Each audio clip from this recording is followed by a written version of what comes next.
Greetings, Neon Coma. Greetings, it's Nawasha Edu. Iman do. And today we want to talk about the biggest problem in your intimate relationship. It's a couple. Yes, communication, right? Yes. And what is the biggest issue in communication? That's what we're going to share with you today. First, we want to talk about who we are. We are Iman Nawasha Edu, co-founders of the Acoma House Initiative, co-creators of Acoma Day, co-founders and director of the Black Love School, and we've been in a relationship for 22 years, happily, successfully. Right. And this is why we are saying you should be listening to us, right? So the Acoma House Initiative, 3 pillars that guide all of our work, all of our books, all of our courses they are psychological reparation, which is the idea that we definitely need healing. Relationship education, we need to have structure, best practices for how to engage in a relationship, and then cultural initiation. So it's very important for us as cultural guides and initiates that we have the proper value system and the proper guidelines, guidebook to our engagement with ourselves and with each other. So one of the things that we talk about often as Black people in the Western world, we need to decolonize our love. We talk about this most in our Acoma Day book, and we're known probably more around the world for Acoma Day, the cultural alternative to Valentine's Day. But we need to have a cultural center in the sacred science of soulmating. And fortunately for us, our ancestors have left us the first, the most profound, and the most in-depth perspective on the subject.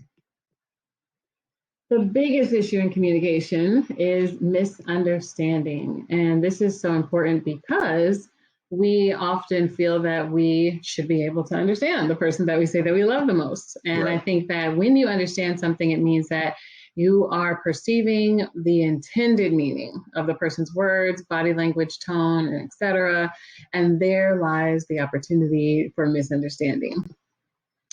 We talk a lot about decolonizing, as Mansha was saying, because one of the elements that we have to decolonize is our language. Yeah. But whether you're speaking English, French, Spanish, Portuguese, there's something about the language that is limiting in that we're kind of learning this colonized language, and we don't have access, most of us, to an indigenous language. So just by default, we have some challenges around speaking colonized languages, and we also have challenges in being able to fully express ourselves. Yeah, because what we express should be a direct reflection of our thoughts and emotions, but oftentimes the euphemisms, the words, the terms that we have cultivated and nurtured need to be purged, and then we need to cultivate new words, terms, and meanings so that we're speaking from not just our individual intention, but our cultural center, so that it is a reflection of whatever we're saying, not romance, but meritic, or the over 300 words that represent who we are and what we mean as a people. So even when we are speaking the same language, it's hard to interpret someone's body language and tone. What could be animated passion for one person can look like a threat, so a potential threat to another person.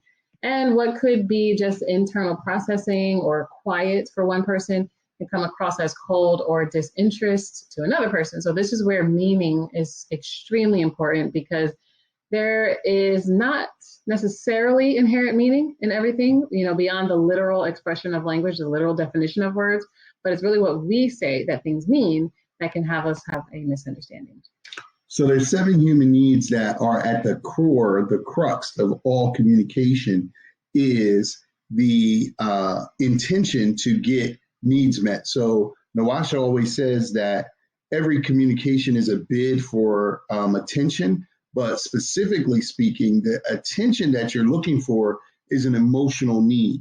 So it's either a need of certainty, a need of variety, the affirmation, a need of significance, the need to connect to the listener, the need to magnify, feel, or magnetize love, to grow together, or to contribute to the person that you're talking to. So everything comes down to this. There isn't a conversation that doesn't hit one of these, and really good conversations hit 3 or more of them at the same time. So we talk a lot about the Acoma scale, and a scale of 1 to 10. You want to, as Masha was saying, hit multiple needs at that 8, 9, or 10. And these are the things that we can often do and feel pretty confident about at work or with family and friends, or when we're in a good space in our relationship. But what catches us off guard is when we have the misunderstanding, when we're misreading the cues or not knowing which need is actually first. So we're presenting something that maybe the person doesn't even want. And this is the challenge, because the person that we love the most, we can feel really separated from.